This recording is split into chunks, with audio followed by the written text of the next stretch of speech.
Let us begin. It's entitled A Stupid Moment. Hey, Mike. The effective catchphrase coined by political strategist James Carville in Bill Clinton's 1992 campaign against President George Herbert Walker Bush was, "It's the economy, stupid." 28 years later, I'll rephrase it to explain current events in the United States of America. It's the stupid. Stupid.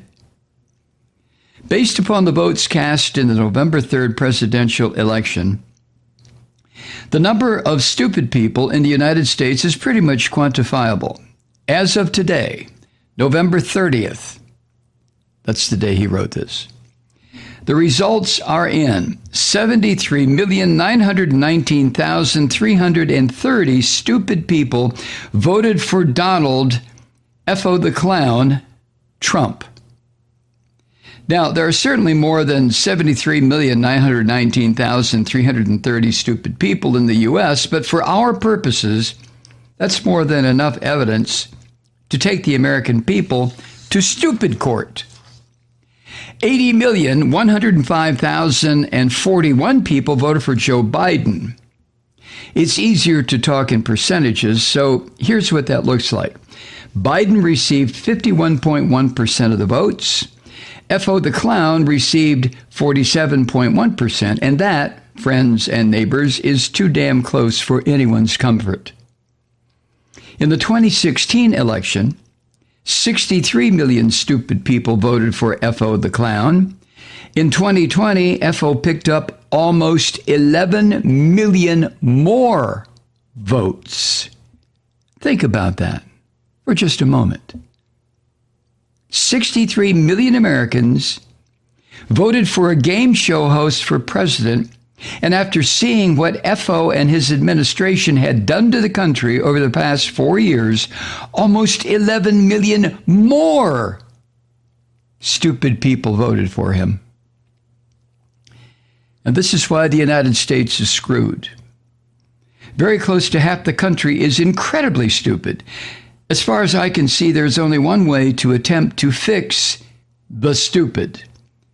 And I'd bet the incoming Biden administration would do everything except that one thing that might fix the stupid. But first, before we get into that, let's talk about stupid. I'm not going to go into why there are so many stupid people or how so many people became stupid. That's fodder for another time.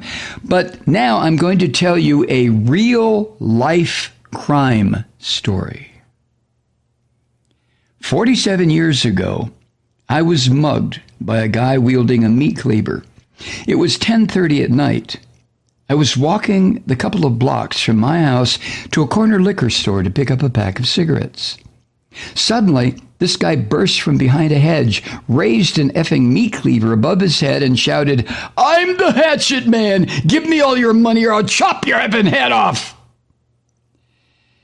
Now then, I think I'm a fairly empathetic and sympathetic guy.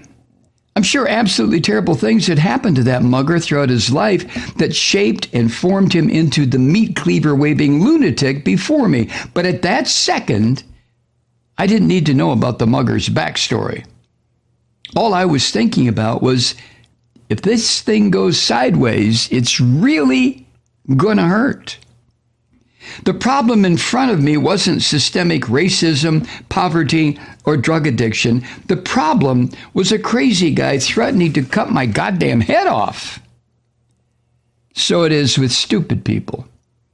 We don't need to know how or why they became stupid. We just need to understand and be aware of the fact that they are. We know that in the last election, very close to half the country voted for F.O. the Clown. And they're all out there waiting,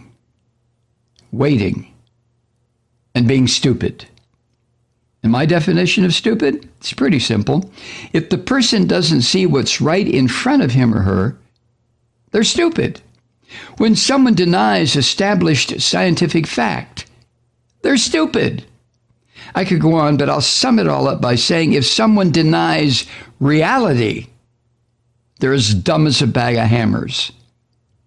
One of the many things we are taught to believe in is that the United States is a meritocracy. Just reading the definition of the word is apt to make a sane human being laugh or gag or both. A meritocracy is a political system in which economic goods and or political power are vested in individual people on the basis of talent, effort, and achievement rather than wealth or social class. One might think that education might elevate us from the stupid, but I haven't seen any evidence of that.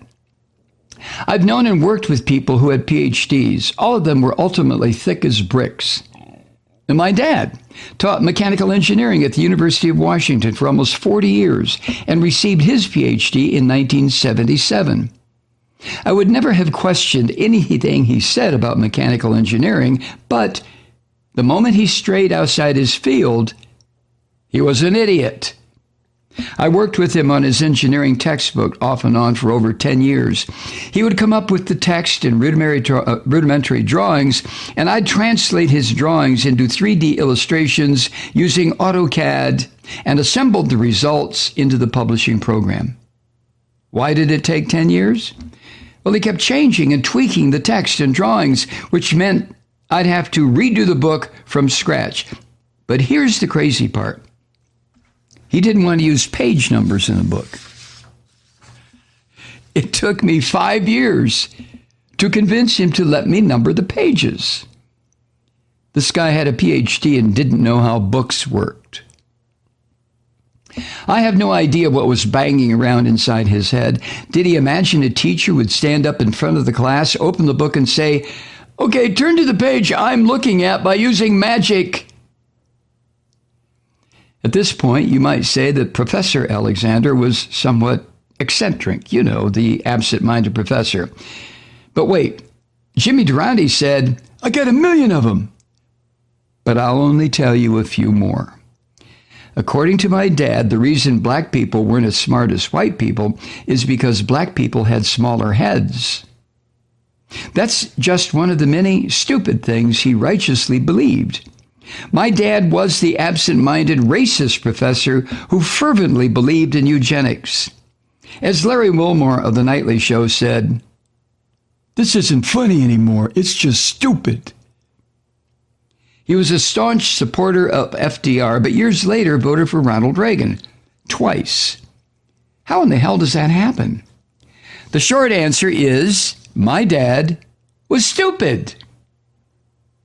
Another PhD I knew earned his doctorate in psychology. He too knew what he was talking about within his field, but beyond that, seriously stupid, dangerously stupid.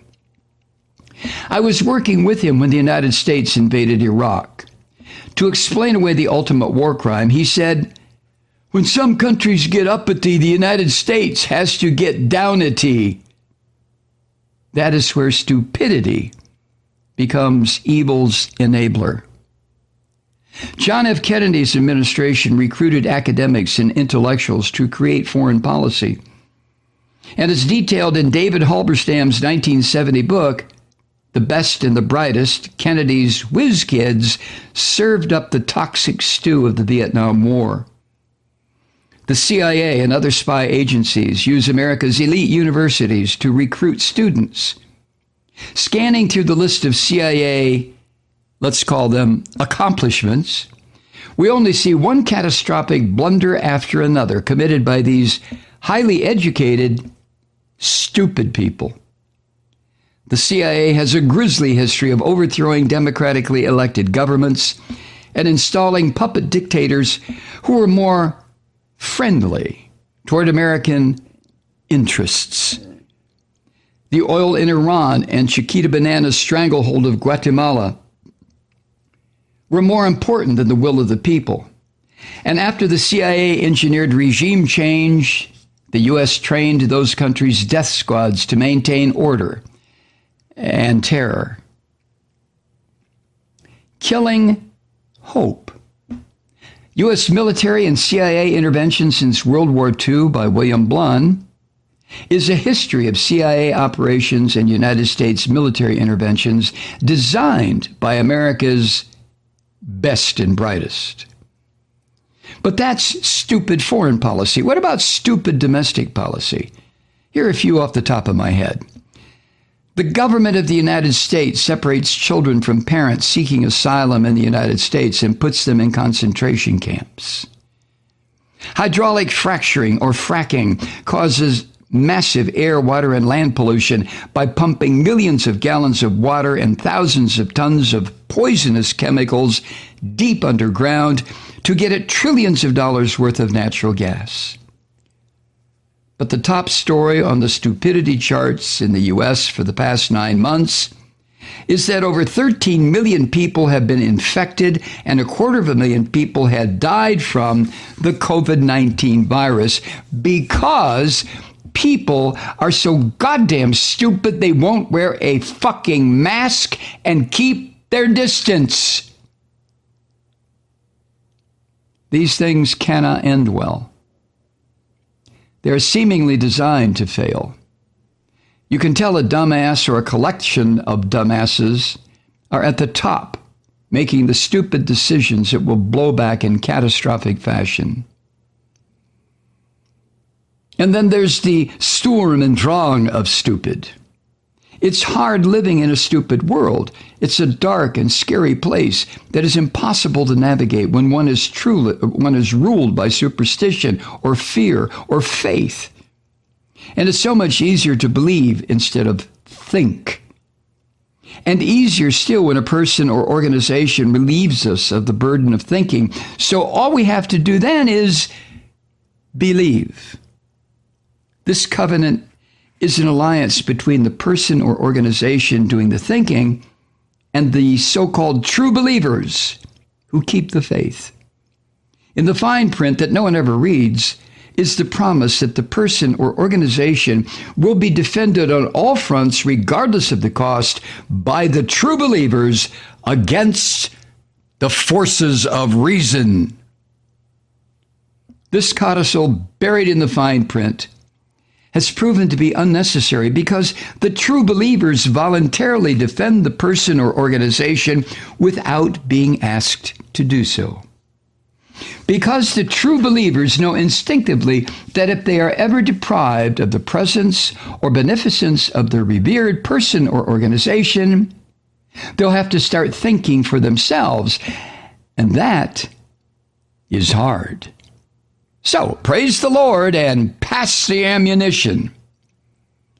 Which brings us to the philosopher Slavoj Zizek and his trilemma. Here's the trilemma. Of the 3 features, personal honesty, sincere support of the regime, and intelligence, it was possible to combine only 2, but never all 3.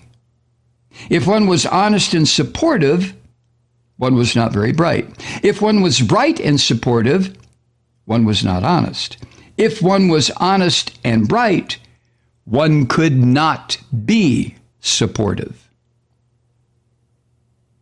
This absolutely applies to the 4 years of the FO administration.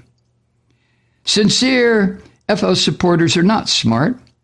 Smart FO supporters are not honest, and smart and FO honest voters could never support FO. It's really that simple. Over millennia, empires rise and fall, and I'd bet big money the primary reason an empire falls is that the stupidity of the populace reaches a tipping point. I said earlier that the incoming Biden administration will do everything except the one thing that might fix the stupid. Here's the one thing. Find the dumbest goddamn Trump supporter. It's not hard. You know who I mean. The person who has a shitty job, struggles to keep a roof over his family's head, can't afford decent food, definitely can't afford any real health care, consistently votes against their own best interests, and there's a pretty good chance that the pandemic has even wiped out their shitty job. What do you do to fix that guy? He's been groomed to hate the libtards. Bribery? or more politely, a universal basic income plus. I'm not talking about Andrew Yang's $1,000 a month for everybody. We're going to have to throw in free health care, subsidized housing and transportation, as well as free education to make it work. If everyone's basic needs were comfortably met, then even the most diehard MAGA idiot would have to shut up and begin to enjoy what FDR called the Second Bill of Rights, an economic Bill of Rights. Now, we all know the donor class would do everything in its power to block a decent universal bill, universal basic income bill. Rich people fervently believe that all money is their money, especially the money that is in your pocket. Their constant and unshakable credo has always been, never give poor people money, ever. The donor class and their minions have always said that if you give people money, the people will become, oh no, lazy. And anyway, the bottom line of their argument is, the country can't afford it. Bullshit. The U.S. has spent at least $6.4 trillion taxpayer dollars on wars in the Middle East since 2001. If the United States can blow that kind of money that has a zero return on investment, then the country can afford a universal basic income for all its citizens. And if people take their universal basic income paycheck and become lazy, who cares? I mean, who the hell cares? What might happen is that people freed from economic stress might live more enjoyable lives. They might take advantage of free education and learn how to do something other than being cogs in rich men's machines. What if, because of a universal basic income, people started to become smarter? As Kurt Vonnegut said, we are here on earth to fart around, and don't let anybody tell you any different. It doesn't get any truer than that. Regards from beautiful British Columbia, Bob.